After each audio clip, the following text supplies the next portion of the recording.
It's my feel-good breakfast show. Welcome back. We're live, large and in charge. It's a Monday morning. The coffee is grinding and we are good to go. Dr. Eve joining us for our Monday morning relationship chat. And this morning we're focusing on the dating landscape, which is continually evolving, changing. The way that people approach relationships is very different. And so too, the terminology that gets thrown around in the dating world. Do you know what it means to be breadcrumbing somebody? Huh? What about ghosting? Are you zombieing? Please don't ever do any of those. Are you hard bombing? Are you hard bombing? Are you pot bellying? I don't know. What is it? I don't understand. I don't know. That's what we are tackling today, taking a look and at least sprucing up your dating knowledge. But our main question is, what is the dating landscape like for 2018? So perhaps you've got a comment or a question for Dr. Eve. Our lines will be open. It's 021 430 9881. Good morning, Dr. Eve. Hello. I'm excited for this chat. Are you? I'm victim to some of those terminologies. Really? Okay. Well, let's try and unpack them a little bit. But firstly, talking about dating, the purpose of dating and how you see it having evolved over time. Well, right now, I think it's a cutthroat industry. It's an industry, the dating industry. It is. It's a cutthroat industry and people are getting so hurt. So let's trace it back a little, do some history around it. Back in the day, people didn't really date. They had arrangements made for them. Families would put people together because of good political, economic reasons. And there was just no stress in it. You didn't have any choice around it. It wasn't romance or sexual attraction. It was just, this is what would be good for the families to get together. So all the hardship of dating was taken out. And then once the idea of romance and love came in, then people could decide how and who they wanted to be going out with. And then courtship rituals began. And those courtship rituals were very westernized, very colonized in terms of what would be expected of a lady and of a gentleman, because of course it had to be a heterosexist situation, and people knew what to expect from each other. They were quite set in stereotypical ways. And things have changed, remarkably since the world has changed because of the internet. There's been a change in the way that we interact, but the expectations that we have around how do we meet, greet, court, date people. And I think even the word dating is an anomaly. Kind of old school. Yeah. Exactly, Kat. I mean, when do you date? It's like you got to go into a hierarchy, and before you actually can say we're dating, you've got to go through a number of different stages. And that's very heartbreaking. Yeah. I think it's very heartbreaking, and I think it's cutthroat, and I think it's very difficult for people to actually know where they stand and what they're doing, because there are no rules anymore. The rituals are gone, and we're left to you and a piece of technology. You're on your own. There is no grandmother guiding you or saying, oh yeah, I remember their parents, or the parents saying, yes, I used to meet, or we lived in the same neighborhood. No more. We're in a global situation, and you're left with way too much information, with way too many people, with way too little rules around what should be done in the situation.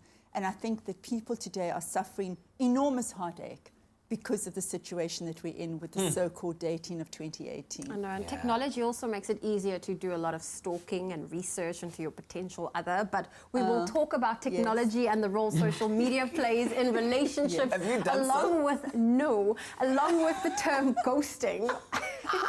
Our lines will be open. It's 021 430 9881. We're going to be back with Dr. Haven't Eve. you? You've done this. Wow. It's my feel-good breakfast show. Well, we are back with Dr. Eve as we continue our relationship chat. And this morning we're taking a look at what the dating landscape is like for 2018. Things have certainly changed, but we would love to hear from you. Our lines will be open. It's 021 430 9881. Dr. Eve, I know we've been teasing. We're going to take a look at all of the terminologies. Before we get to that, can we quickly just add to the mix of dating technology and social media in particular? How has that changed things? Unfortunately, it's, and I've said it before, it's the only way that people have to meet each other. The days of just meeting randomly or through people doesn't happen that often, which is, a real great pity. So this is the new normal. One has to adapt to it, and we do. People just adapt to it, that this is the way it is. And so you find ways to make it safer for yourself. What it's done, it has brought in so much choice that we have changed our attitude towards dating. There's a sense of somebody is not there to be committed to. So there's a sense there is so many other people to meet that I don't really have to spend time getting to know you. I can just swipe you away. I'm judging you on what you look like rather than any other characteristic or personality trait because I don't really get to know any of that. Sure. So there is a plethora of choice, and when we have too much choice as human beings, we're more unhappy. And there's been great research done on that by Professor Barry Schwartz, actually, a sociologist, who said that the more choices we have, he used the analogy of salad dressing. If you give people 10 salad dressings to choose, they will take 2 home and they'll feel quite satisfied. If you give them a whole cupboard of salad dressing to choose from, like 40 or 50, they'll take 2 and they go home and they feel unbelievably dissatisfied. And they feel, oh my goodness, I've missed out on the other 48 that I could have chosen.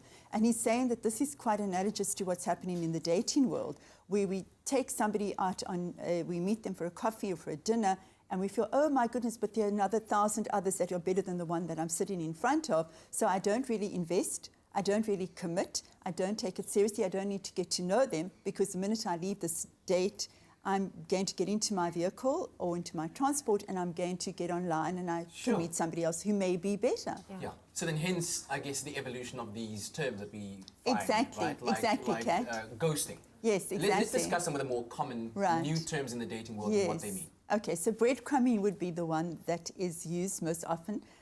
So It's horrible because I've been victim to that. smiling. They give you just enough to keep Yes. you interested, but nothing more. Exactly. It's like Hansel and Gretel in the woods. You drop in little breadcrumbs, which is flirting, little comments, but they're there kind of regularly and they're letting you know that they're around.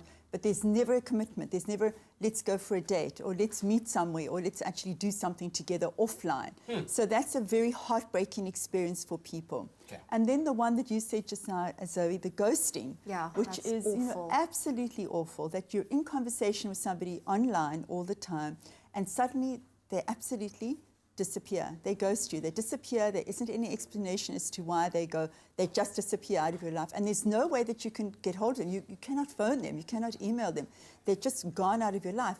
And I want you to be sure, and I'm sure that our viewers can let us know about this, that when you get online and you start chatting with somebody, you feel an attachment. It's not that you only feel attached to people when you meet them in real life. Yeah. It's hyper-personal. You're disclosing a lot of information about yourself. And you feel you really know this person, or you've been vulnerable online to this person that you've never met. Right. And suddenly they go. So let's take a quick break and we'll be Yes. back again. We're going to keep those lines open, 021-4309-881. The new terminology is being thrown around in the dating world. We've already spoken about breadcrumbing and ghosting, but what about monkeying and zombieing and what do those mean and so much more after the break.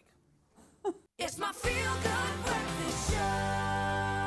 Welcome back. We're live, large and in charge on your Feel Good Breakfast Show. Happy Monday. It's Relationship Talk Time with Dr. Eve, and we're talking about the ever-evolving world of the dating industry, as it's called now, because now social media has also been thrown into the mix. And the terms that are being used, people are monkeying each other. People Yes. are zombieing on one another. I don't even know what that means. I just tried to use it constructively in a sentence to make sense. Dr. Eve, it sounds like a circus, and I suppose at the end of the day, that is what the dating world like is coming that. down to. Like But that what expression. is monkeying? Monkeying is like monkey bars where you move from one to the other very quickly. So it's You that- kind of go from one to the okay. other. Yeah, so the advice that I give to people is please go on a second date with somebody or a second meeting up with somebody. The first time, people are not going to be presenting themselves in a very confident manner, and give them an opportunity. Get to know somebody. That's really what you want to be doing, and you would do it if you were offline before technology came along. You would be meeting up with somebody again. Please take a second chance or even a third, but by the third, you're going to know that you shouldn't be there. So monkeying is when you move from one to the other very rapidly, and that's just there because you can, because there's just so much choice, and you're always hopeful. People today, there is a instant gratification culture that we live in, and it therefore goes into the commodification of people as well, Sure. of dating as well. We're just never satisfied with what is. We think we can dispose of the one and then replace it with somebody else who's better. So that's monkeying. And then we've got zombieing. What does that mean? Is that we have come back from the dead. So is that basically, when after the ghosting? ghoster reappears. Exactly. The ghost reappears in the form Just- of a zombie. I feel like that happens to me too. It happens to you. Oh, my sweetheart, such a broken heart. Right, look at her. Gosh. And it's real, right? It feels absolutely dreadful and it's heartbreaking. So I say it's a cutthroat world of dating. So you've now made peace with the fact that the person has now ghosted you and disappeared from you, and sitting there and you're soothing yourself, or you've kind of moved on, and sometime later they come back again like nothing's happened. It's like they've arrived from the dead and they're back in your life again. And then there's the wonderful R bombing, which is R bombing. What's R bombing? We need a notebook for all of these terms. So that is when somebody is going to absolutely bomb you with contact with you, liking you and wanting to friend you and wanting to do all that. Then that person, at the same time, they've disappeared from your life, but then they continue to like your photos or your posts, your Instagram posts.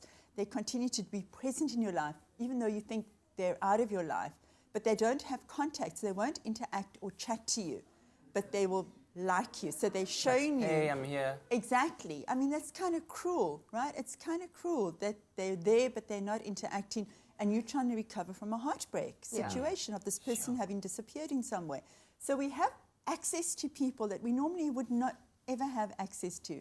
Back in the day, you'd lock your door, or there would be no more post-it arrives in your post box. Now there's absolute available contact. And as you said earlier, the cyberbullying, the cyber harassment that is possible when somebody's done with you. Yeah. Well, we're going to leave our lines open, 0214309881, and we'll have one more chat with Dr. Eve about the ever-evolving world of dating and the terminology that comes along with that, and a term called togoloshin. Togoloshin. We will explain togoloshin after, togoloshin. It's my feel-good breakfast show. All right, so we're back again with Dr. Eve. We're talking about the ever-evolving world of dating and the terms that come around with it. We've spoken about breadcrumbing, zombieing, ghosting, monkeying, and R-bombing. I'm trying to coin a term called togoloshin, which is reserved for those people who, like tigoloshis, are sent to you in the very early hours or weird hours of the morning, and they call you, hello, hi, what's up? That already exists. It's called a booty call. In the South African term, tigoloshin. Anyway. I like that term. Let's make a trend. But let's continue with what is happening right now in the world of dating. And you had a question to ask me. Well, Dr. Eve, we've now gone through the terminologies, but let's take a look at the psyche of it. Like, why would someone ghost or breadcrumb or do all of these things we've discussed? Like, what do they even realize they're doing it? I think it's simply because they can, because we all can. It's such an easy way not to be confronting human emotions, one's own emotion and emotion with somebody else. What my research showed when I did research in cyber infidelity was that people have less conflict online, which is why they like being online, that they engage more playfully. It's just a much happier, more optimistic place. So when you're offline, you really have to look at somebody in the face and you have to say, you know what, I'm feeling uncomfortable with you. I didn't like the way you spoke to me. I think we should negotiate things around decisions we're making. When you're online and you're doing this chatting, you don't have to do that. And it's the same then with moving on. It's like, okay, I don't have to talk to this person. I don't have to negotiate anything. I don't even have to do any kind of what I call TRC, Truth and Reconciliation. All I have to do is just click a button and just never return back to that person again. So part of what happens in this new cutthroat world of dating is that people don't do any kind of, investing. So they feel also there's no commitment. And I think this is the most heartbreaking part of dating today. There isn't a sense of commitment. Therefore, if I cut you off now and disappear, I haven't really committed. I don't really care about your feelings, and I'm going to take my feelings elsewhere. Because you're not allowed to catch feelings when you're dating today, right? You're not allowed to catch Do you feel it's something that happens with age, as in it's reserved for a particular age group to I'm feel so pleased you non-committal asked like that. Or is it a general thing that human beings are doing now? I'm so pleased you asked that, because, we think about it in terms of you young people, but, people my age, people my age are dating as well. And it happens across the board, across all ages, that this is the kind of behavior that's happening online, and it causes incredible pain for people, irrespective of what the age is. There's a sense of I don't have to commit because there's somebody different. And also, if we look at the statistics of how people are engaging, people are getting married way later. Singles are a status of great celebrity, in fact. People feeling proud to be single. You don't have to be shameful of it anymore. So I don't need to be committed to you. So I can ghost you. Self-love, Self-love is self-love, All right. Well, thank you very committed. much, Dr. Eve. I think hopefully beyond all of the ghosting and the breadcrumbing and whatever, Yes. we'll just stick to good old-fashioned dating. Thank you very much for joining us. We'll do this again next week. Thanks, babe.